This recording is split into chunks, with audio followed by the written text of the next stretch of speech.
क्या हो अगर हमें ये पता चले कि हम कोई कमजोर प्राणी नहीं बल्कि असीमित शक्तियों के भंडार हैं। ये तो मतलब ये विचार ही अपने आप में बहुत शक्तिशाली है। बिल्कुल। जरा हम सब सोचें, जो ताकत इस पूरे ब्रह्मांड को चला रही है वही असीमित ऊर्जा हमारे भीतर भी सोई पड़ी है। बस हमें उस ऊर्जा को जगाना है। और यही आज की हमारी चर्चा का केंद्र भी है। हाँ, आज के हमारे इस गहरे विश्लेषण की शुरुआत इसी एक बेहद आकर्षक और ऊर्जावान विचार से हो रही है। पर आगे बढ़ने से पहले मैं एक बहुत ही जरूरी बात कहना चाहूंगी। जी बिल्कुल। ये एक बहुत ही विनम्र अपील है सिंप्लीफाइड समरी यूट्यूब चैनल के लिए। अगर श्रोताओं को इस तरह के ज्ञानवर्धक और गहरे विश्लेषण पसंद आते हैं तो कृपया सिंप्लीफाइड समरी चैनल को सब्सक्राइब करें और इसे साझा करें। हाँ, क्योंकि हमारा मकसद बस इतना है कि ये ज्ञान और ये अद्भुत विचार ज्यादा से ज्यादा लोगों तक पहुंच सकें। एकदम सही, ताकि हमारी सोचने का दायरा बड़ा हो सके। तो चलिए आज के मुख्य विषय पर आते हैं। आज की यह चर्चा आधारित है स्वामी विवेकानंद जी के कंप्लीट वर्क्स, यानी उनके संपूर्ण वाङ्मय के एक बहुत ही महत्वपूर्ण हिस्से पर। और ये बताना जरूरी है कि ये कोई भारी भरकम एकेडमिक किताब नहीं है। नहीं, बिल्कुल नहीं। ये उनके भाषणों और लेखों का एक ऐसा खजाना है जिसे अगर सही से समझा जाए तो सच में जिंदगी बदल सकती है। और इस चर्चा का हमारा मुख्य उद्देश्य, या कहें कि हमारा मिशन, बहुत ही स्पष्ट है। इन ऐतिहासिक और आध्यात्मिक लेखों के गहरे सागर से हमें उन सबसे महत्वपूर्ण विचारों को निकालना है जो आज की इस भागदौड़ भरी जिंदगी में हमें मानसिक स्पष्टता दे सकें, हमें निडरता सिखा सकें और हमारे काम करने के तरीके को पूरी तरह से बदल सकें। क्योंकि जब मैं इन स्रोतों को गहराई से पढ़ रही थी तो एक बात जो सबसे ज्यादा उभर कर आई वो ये है कि ये विचार केवल इतिहास के पन्नों में धूल खाने के लिए नहीं है। बिल्कुल नहीं, ये आज इसी वक्त हमारे रोजमर्रा के जीवन में लागू करने के लिए हैं। तो चलिए सीधे 1893 के उस ऐतिहासिक क्षण में चलते हैं। शिकागो की विश्व धर्म संसद। हाँ, इतिहास के पन्नों में ये दर्ज है कि कैसे एक युवा सन्यासी मंच पर खड़े होते हैं और सिर्फ इतना कहते हैं, अमेरिका के भाइयों और बहनों। और वहां मौजूद हजारों लोग मंत्र मुग्ध हो जाते हैं। तालियों की गड़गड़ाहट रुकने का नाम नहीं लेती। लेकिन स्रोतों में इस मशहूर भाषण के अलावा एक बहुत ही मजेदार कहानी का जिक्र है जो उन्होंने वहां सुनाई थी। वो मेंढक वाली कहानी? हाँ, कुएं के मेंढक की कहानी। स्रोतों के अनुसार कहानी कुछ यूं है कि एक मेंढक था जो एक छोटे से कुएं में पैदा हुआ और वहीं बड़ा हुआ। उसके लिए वो कुआं ही पूरी दुनिया थी। और कहानी में मोड़ तब आता है जब एक दिन समुद्र में रहने वाला एक दूसरा मेंढक उछलकर उस कुएं में गिर जाता है। कुएं का मेंढक उस अजनबी से पूछता है, तुम कहाँ से आए हो? तो वो जवाब देता है, मैं समुद्र से आया हूँ। अब कुएं वाले मेंढक ने तो कभी समुद्र देखा नहीं था। तो वो बड़ी उत्सुकता से पूछता है कि समुद्र वो कितना बड़ा है? क्या मेरे इस कुएं जितना बड़ा है? और जाहिर है समुद्र का मेंढक ये सुनकर हंस पड़ता है। वो कहता है कि भला समुद्र की तुलना इस छोटे से कुएं से कैसे की जा सकती है? इस पर कुएं का मेंढक अपने कुएं के एक छोर से दूसरे छोर तक छलांग लगाता है, पूरे गर्व के साथ। हाँ, और पूरे गर्व से पूछता है, क्या तुम्हारा समुद्र इतना बड़ा है? जब समुद्र का मेंढक फिर से कहता है कि यह तुलना ही बेवकूफ़ी है, तो कुएं के मेंढक को बहुत गुस्सा आ जाता है। वो सोचने लगता है कि उस कुएं से बड़ा कुछ हो ही नहीं सकता। बिल्कुल। वो उस समुद्र वाले मेंढक को झूठा मान लेता है और उसे कुएं से बाहर निकाल देता है। ये कहानी सुनने में जितनी सरल और लोक कथा जैसी लगती है, इसका अर्थ उतना ही गहरा और आज के संदर्भ में प्रासंगिक है। वो कैसे? विशेषज्ञों के तौर पे जब मैं इसका विश्लेषण करता हूँ तो समझ आता है कि ये कहानी कट्टरपंथी और धर्मांधता पर एक बहुत बड़ा व्यंग्य है। यानी सेक्टेरियनिज्म पर। हाँ, ये सिर्फ धर्म की बात नहीं है, ये किसी भी तरह की संकीर्ण सोच की बात है। इंसान भी अक्सर उस कुएं के मेंढक की तरह ही बर्ताव करता है। सही बात है।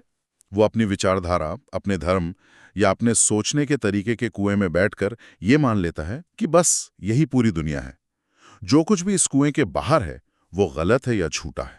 ये बात आज के सोशल मीडिया के दौर में भी कितनी सटीक बैठती है। हम सब अपने अपने वैचारिक कुएं, जिन्हें आजकल इको चेम्बर्स कहा जाता है, उनमें बैठे रहते हैं। बिल्कुल सही तुलना की आपने। और अगर कोई बाहर से आके हमें कोई नया नजरिया दिखाता है तो हम उसे झूठा साबित करने में लग जाते हैं। यहाँ सबसे बड़ा आहा मोमेंट यही है कि हर धर्म, हर विचारधारा के लोगों को अपनी इस संकीर्ण सोच से बाहर निकलना चाहिए। जब तक हम सभी स्वीकार नहीं करेंगे कि दुनिया हमारे कुएं से बहुत विशाल है, सत्य के कई रूप हो सकते हैं, तब तक इंसानों के बीच की दूरियां और लड़ाइयां खत्म नहीं हो सकती। कुएं से बाहर निकलकर समुद्र की विशालता को स्वीकार करना ही असली ज्ञान है। एकदम सही। ये तो हुई बाहरी दुनिया और हमारी सोच की बात, लेकिन स्रोतों में आगे बढ़ते हुए इंसान के खुद के बारे में, यानी हमारी आत्मा की प्रकृति को समझाने के लिए एक और कहानी आती है जिसने मुझे व्यक्तिगत तौर पे बहुत प्रभावित किया। आप शेर और भेड़ वाली कहानी की बात कर रही हैं? हाँ, ये कहानी भी उतनी ही शक्तिशाली है।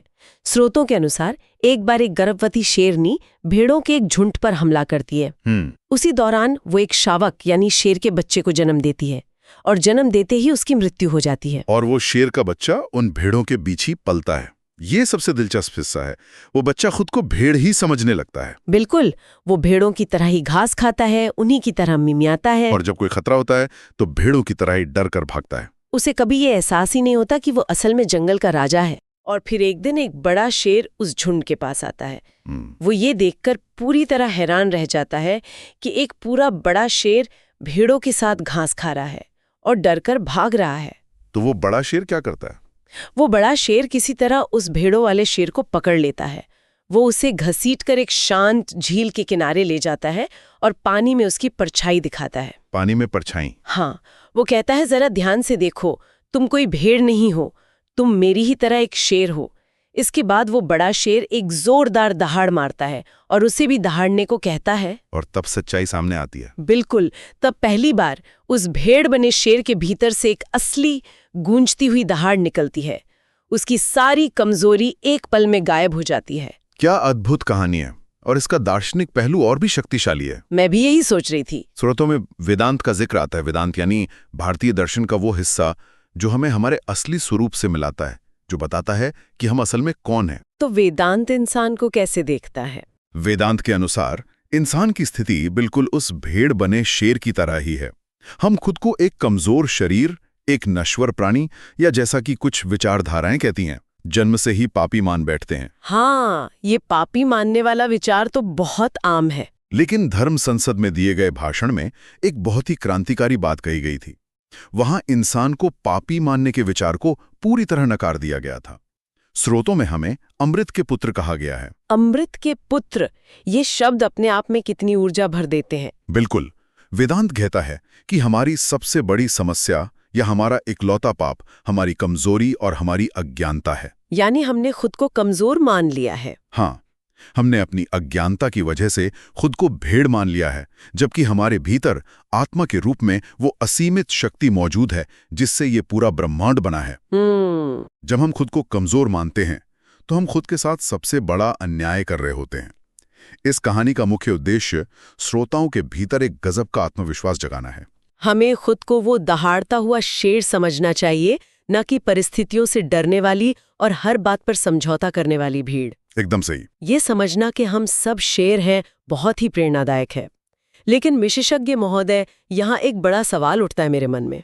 क्या सवाल? अगर हम सब शेर हैं तो हमें ऑफिस में या अपने रोजमर्रा के कामों में कैसे बर्ताव करना चाहिए? क्योंकि हम हर जगह दहाड़ तो नहीं सकते। हाँ, वो तो है। जब हम इस असीमित शक्ति की बात करते हैं तो उसे कर्म में यानी हमारे काम में कैसे उतारा जाए? स्रोतों में कर्म के रहस्य पर एक बहुत ही दिलचस्प सिद्धांत पर चर्चा की गई है, जहां लक्ष्य और साधन की बात आती है। ये बहुत ही व्यावहारिक सवाल है। स्रोतों में कर्म योग का सबसे गहरा रहस्य यही बताया गया है। अक्सर हम किसी काम को करते समय सिर्फ उसके परिणाम या लक्ष्य के बारे में सोचते रहते हैं, जैसे कोई रिजल्ट के बारे में सोचता है। हाँ, जैसे अगर कोई पढ़ाई कर रहा है तो उसका ध्यान सिर्फ परीक्षा के नतीजों पर होता है। लेकिन वेदांत कहता है कि हमें काम के लक्ष्य से ज्यादा उस काम को करने के तरीके या साधन पर ध्यान देना चाहिए। यानी जो प्रक्रिया है, जो प्रोसेस है, उस पर पूरा ध्यान लगना चाहिए। बिल्कुल। स्रोतों में स्पष्ट रूप से बताया गया है कि लक्ष्य और साधन को एक कर देना चाहिए। लक्ष्य और साधन एक हो जाएं। हाँ, जब कोई काम किया जा रहा हो तो उस समय सिर्फ उसी काम में पूरा ध्यान लगा देना चाहिए, जैसे कि वो काम ही सबसे बड़ी पूजा हो। अगर साधन सही होंगे, अगर काम करने की प्रक्रिया में पूरी ईमानदारी होगी, तो लक्ष्य अपना आप सही हो जाएगा। इसके लिए कोई उदाहरण भी है स्रोतों में? इसे समझाने के लिए स्रोतों में कमल के पत्ते का बहुत ही सुंदर उदाहरण दिया गया है। कमल का पत्ता पानी में रहता है, लेकिन पानी की एक बूंद भी उस पर टिक नहीं पाती। वो पानी से भीगता नहीं है। ये तो हमने देखा है। परिणामों से खुद को कमल के पत्ते की तरह अछूता रखना चाहिए। कमल के पत्ते की तरह रहना, सुनने में तो ये बहुत काव्यात्मक और शांत लगता है, लेकिन क्या आज की इस प्रतिस्पर्धी दुनिया में, जहां हर चीज का मूल्यांकन नतीजों से होता है, परिणामों की चिंता किए बिना काम करना सच में संभव है? ये सवाल बहुत स्वाभाविक है। मुझे लगता है कि क्या इससे हमारी तरक्की नहीं रुक जाएगी? ये एक बहुत ही आम दुविधा है, लेकिन स्रोतों में जिस अनासक्ति या डिटैचमेंट की बात की गई है, उसका मतलब महत्वाकांक्षा की कमी नहीं है। उसका मतलब ये नहीं है कि हमें तरक्की नहीं करनी है। तो फिर अनासक्ति का असली मतलब क्या है? इसका असली मतलब है परिणामों की चिंता से खुद को मुक्त करना। जब दिमाग में हारने का डर या सिर्फ जीतने का लालच नहीं होता, तब इंसान अपनी पूरी क्षमता से काम कर पाता है। यानी हम अपना 100% दे पाते हैं। बिल्कुल। कमल के पत्ते की तरह होने का मतलब है कि सफलता मिलने पर अहंकार सिर पर न चढ़े और विफलता मिलने पर हम टूट न जाएं। काम पूरी मेहनत से करना है, लेकिन उसके फल से इस कदर नहीं बंधना है कि वो हमारे दुखों का कारण बन जाए। ये बहुत ही स्पष्ट और जरूरी व्याख्या है।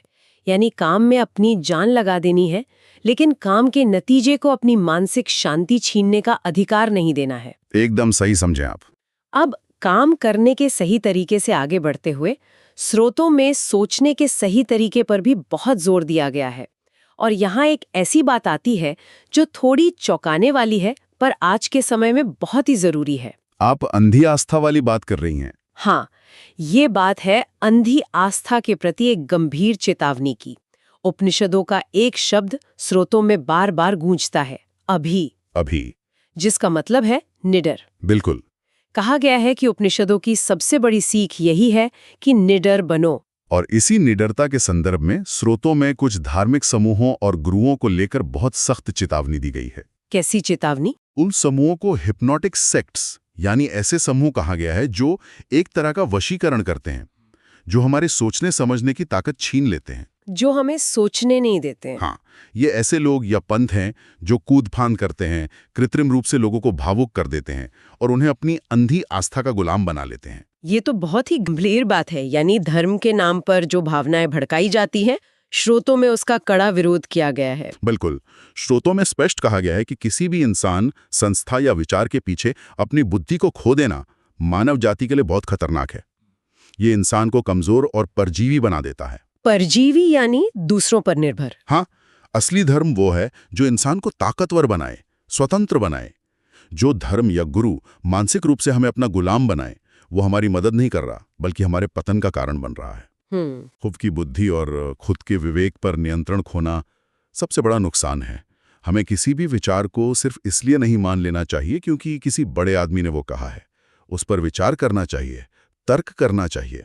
यानी आंख बंद करके किसी के पीछे नहीं चलना है। बिल्कुल नहीं। निडरता का असली मतलब वैचारिक रूप से स्वतंत्र होना भी है। ये चेतावनी आज के समय में कितनी प्रासंगिक है। हम अक्सर बिना सोचे समझे किसी भी वायरल विचार या व्यक्ति के पीछे चल पड़ते हैं। हमें अपनी बुद्धि और विवेक का इस्तेमाल करना ही चाहिए। ये बहुत जरूरी है। अब अगर हम चर्चा को भारत के विश्व को दिए गए संदेश की ओर मोड़ें, तो स्रोतों में एक बहुत ही खूबसूरत ऐतिहासिक विचार सामने आता है। भारत के प्रभाव के बारे में। हाँ, ये बताया गया है कि भारत ने दुनिया को कभी भी तलवार के जोर पर या खून खराबे से नहीं जीता, बल्कि भारत ने अपने विचारों के आकर्षण और अपनी आध्यात्मिकता से दुनिया पर प्रभाव डाला है। ये एक बहुत ही महत्वपूर्ण ऐतिहासिक तथ्य है। भारत का संदेश हमेशा से सहिष्णुता और पूरी दुनिया को खुले दिल से अपनाने का रहा है। और इसी से जुड़ता है वेदांत का वो विजन जो एक आदर्श इंसान की तस्वीर पेश करता है। आदर्श इंसान? हाँ, क्योंकि सिर्फ अच्छे विचार होना काफी नहीं है। उन विचारों को जीवन में उतारने वाला इंसान कैसा होना चाहिए, ये भी स्रोतों में बहुत गहराई से समझाया गया है।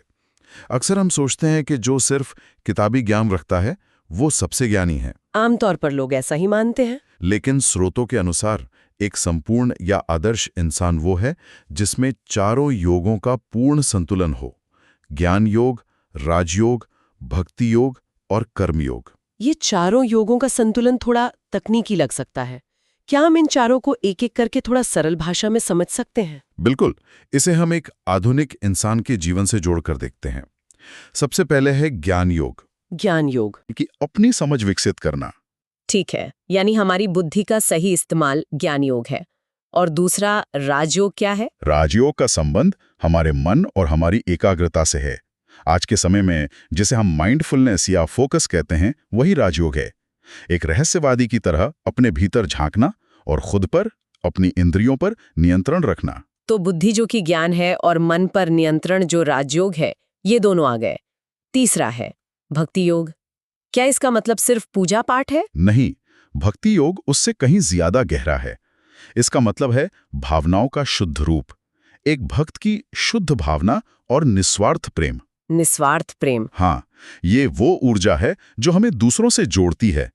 बिना प्रेम और भावना के सिर्फ ज्ञान इंसान को कठोर बना सकता है। ये बहुत सुंदर बात कही आपने। और आखिरी है कर्मयोग, जिसके बारे में हमने कमल के पत्ते वाले उदाहरण में बात की। सही कहा। कर्मयोग यानी एक कार्यकर्ता की असीम ऊर्जा, समाज के लिए, दुनिया के लिए, बिना किसी स्वार्थ के काम करना। तो ये चारों कैसे मिलते हैं? तो जब ज्ञान यानी बुद्धि, ध्यान यानी मन पर नियंत्रण, प्रेम यानी भावनाएं और कर्म यानी कर्मठता, ये चारों एक साथ मिल जाते हैं, तब जाकर एक आदर्श इंसान का निर्माण होता है। एक संपूर्ण व्यक्तित्व। हाँ, यह किसी भी एक दिशा में अति करने से बचने और जीवन में एक खूबसूरत संतुलन लाने की बात है। अगर कोई सिर्फ काम करता रहे पर भावना ना हो, या सिर्फ भावना हो पर अक्ल ना हो, तो जीवन असंतुलित हो जाता है। ज्ञान, ध्यान, प्रेम और कर्म का ये अद्भुत संतुलन, यही तो वो कुंजी है जो हमारी भागदौड़ भरी जिंदगी में एक ठहराव और सार्थकता ला सकती है। और इस संतुलन का असली उपयोग क्या है? स्रोतों में इसका सबसे सुंदर जवाब सेवा के रूप में दिया गया है। सेवा? बिल्कुल। स्रोतों में बहुत ही स्पष्ट शब्दों में बताया गया है कि बाहरी दुनिया में समाधान खोजने के बजाय हमें अपने भीतर मौजूद असीमित शक्ति और चेतना को पहचानना होगा। और जब हम सेवा की बात करते हैं, तो इसका अर्थ किसी पर शासन करना, किसी पर एहसान करना या खुद को बड़ा समझना बिल्कुल नहीं है। तो सच्ची सेवा क्या है? सच्ची सेवा वह है जहां दरिद्र और दुखी इंसान में ईश्वर को देखा जाए। इसी विचार को स्रोतों में दरिद्र नारायण कहा गया है। दरिद्र नारायण यानी जो गरीब है, जो पीड़ित है, उसी में नारायण या ईश्वर का वास है। सच्ची सेवा वही है जहां हम सामने वाले इंसान में भी उसी असीमित ऊर्जा का अंश देखते हैं जो हमारे भीतर है। दरिद्र नारायण यानी सेवा को देखने का नजरिया ही पूरी तरह से बदल देना। अगर हम सामने वाले को खुद से नीचा समझेंगे तो वो सेवा नहीं, अहंकार है। बिल्कुल, वो सिर्फ अहंकार है। तो अगर हम आज के इस गहरे विश्लेषण को समेटें तो हमने कई अद्भुत बातें सीखी हैं। हमने जाना कि हमें उस कुएं के मेढक की तरह अपनी सोच को संकीर्ण नहीं रखना है, बल्कि समुद्र जैसी विशालता लानी है और अपनी असली ताकत को पहचानना है। हाँ, हमने ये समझा कि हम कोई कमजोर भेड़ नहीं, बल्कि असीमित शक्ति वाली शेर हैं। काम को कमल के पत्ते की तरह करना है, बिना नतीजों के डर के। और अंधी आस्था से बचना है। बिल्कुल, अंधी आस्था और किसी भी वैचारिक गुलामी से दूर रहना है और निडर होकर अपनी बुद्धि का प्रयोग करना है। और सबसे बढ़कर जीवन में चारों योगों का संतुलन लाना है। ये एक बहुत ही शानदार सारांश है। ये सभी विचार हमें एक ही दिशा में ले जाते हैं, खुद को पहचानने और दुनिया को एक बेहतर नजरिए से देखने की दिशा में। एकदम सही। और इससे पहले कि हम आज की इस बेहतरीन चर्चा को एक बहुत ही गहरे और विचारोत्तेजक सवाल के साथ खत्म करें, मैं एक बार फिर बहुत ही विनम्रता से सिंप्लीफाइड समरी यूट्यूब चैनल को सब्सक्राइब करने की अपील करना चाहूंगी। ये बहुत जरूरी है ताकि ऐसे विचार फैलते रहें। हाँ, अगर इस वैचारिक यात्रा ने हम सबको कुछ नया सोचने पर मजबूर किया है, हमारे नजरिए में थोड़ा भी बदलाव लाया है, तो कृपया चैनल से जुड़ें और इसे दूसरों के साथ भी साझा करें, ताकि ये ज्ञान आगे भी निरंतर फैलता रहे। तो चलिए, आज के इस गहरे विश्लेषण का अंत हम एक ऐसे विचार के साथ करते हैं जो श्रोताओं को लंबे समय तक सोचने पर मजबूर कर देगा। जी। स्रोतों में यह बहुत स्पष्ट रूप से कहा गया है कि दुनिया की हर बुराई अज्ञानता और इंसान के बीच के भेदभाव से आती है, और सारी अच्छाई समानता और एकता के विश्वास से उपजती है। तो सोचने वाली बात यह है कि अगर हम वास्तव में ये मान लें कि जिस असीमित ऊर्जा से सूरज और चांद बने हैं, वही ऊर्जा हमारे और हमारे सामने खड़े हर अजनबी व्यक्ति के भीतर भी मौजूद है, तो क्या हमारी आज की आधुनिक दुनिया की सबसे बड़ी समस्याएं जैसे नफरत, लालच और असमानता एक पल में बेमानी नहीं हो जाएंगी? ये बहुत बड़ा सवाल है। क्या हमारा समाज बदलने से पहले हमारे देखने का नजरिया बदलना ही असली क्रांति नहीं है? हम सब इस सवाल को अपने भीतर लेकर जाएं और इस पर गहराई से विचार करें। बिल्कुल। आज के इस चर्चा को हम यहीं विराम देते हैं। सोचने की इस प्रक्रिया को जारी रखें।